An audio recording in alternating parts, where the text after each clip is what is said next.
Yeah.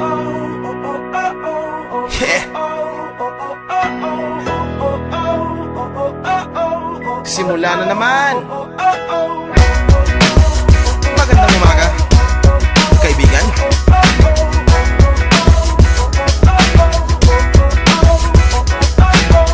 Eto na naman tayo bago simula.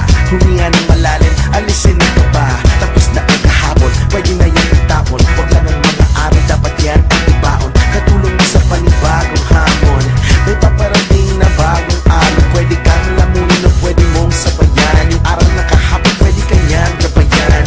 Kung ako sa'yo, tumayo ka na dyan. Huwag ka na magpahuli, kami ay sundan. Patungo sa liwanag, abutin ng tala. Pagkatapos pakita sa mundo, puso na babaga. Upang lahat ay mamulat sa aking susulat. Marinig sa lahat ang aking ulat. Huwag mapahala, ako ang bahala. Kasangga natin si Bathala.